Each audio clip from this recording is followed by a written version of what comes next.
आषाढ़ का महीना था और चारों तरफ घनघोर बारिश हो रही थी। गांव के लोग अपना राशन पानी समेटकर अपने अपने घरों में दुबके हुए थे। कोई भी इस तूफानी मौसम में घर से बाहर निकलने की हिम्मत नहीं कर रहा था।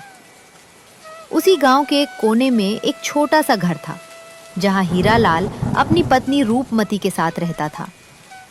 घर में दोनों के बीच बहस चल रही थी। अरे अजी, क्या हुआ? आज आप अपनी दुकान पर नहीं गए? ऐसे कैसे चलेगा? क्या हम पूरा साल दुकान बंद करके बैठेंगे?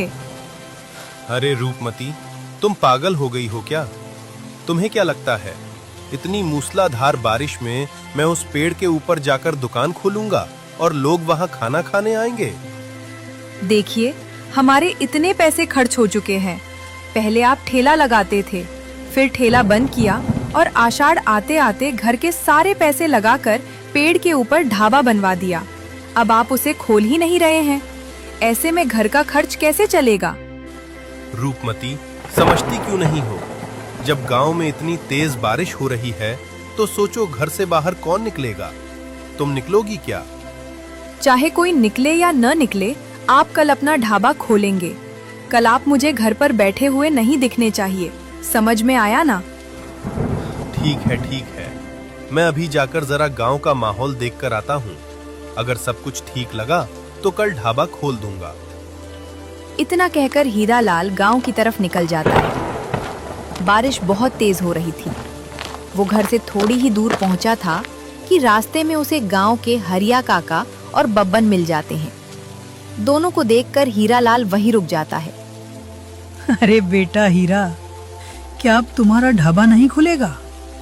अरे इस बारिश के मौसम में कम से कम गरम गरम समोसे ही बना लेते तो हम ही आकर खा लेते। अरे काका, सोच तो मैं भी यही रहा हूँ, पर क्या आपको लगता है कि इस बारिश में अगर मैं समोसे बनाऊंगा तो लोग मेरे ढाबे पर खाने आएंगे? अरे भाई हीरा, अब तो तुमने पेड़ के ऊपर ढाबा बना लिया है। जब से ढाबा बना है तभी से बारिश शुरू हो गई और तुमने उसे एक बार भी नहीं खोला।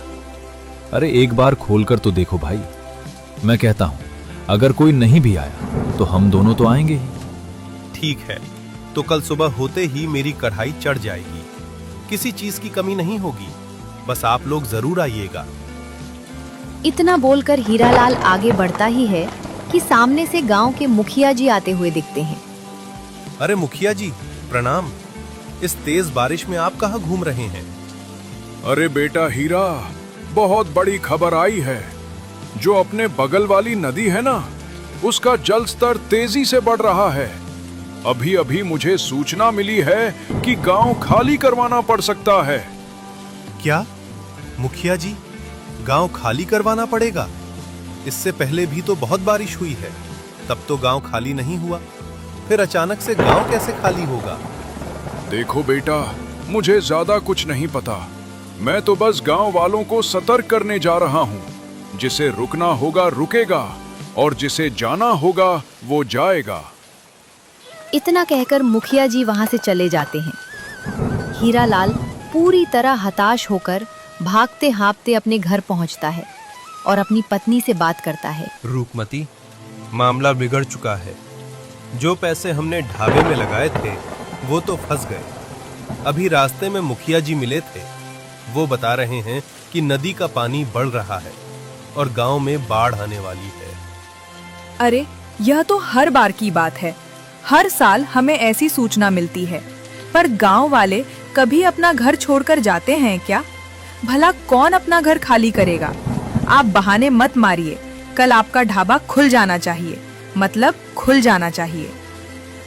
ठीक है बाबा, ठीक है।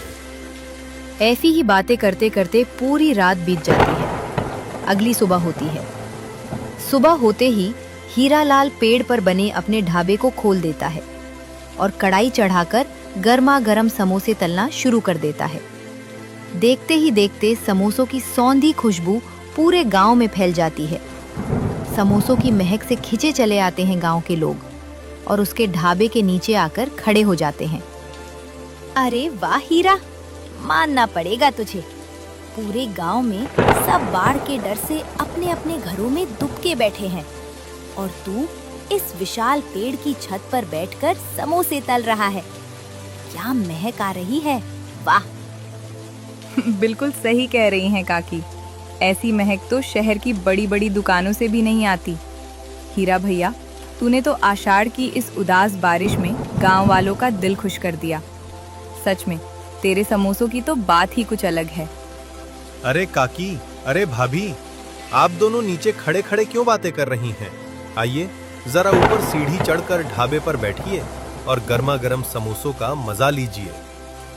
काकी और सरला भाभी पेड़ पर बनी लकड़ी की सीढ़ियां चढ़कर ऊपर ढाबे में आकर बैठ जाती हैं।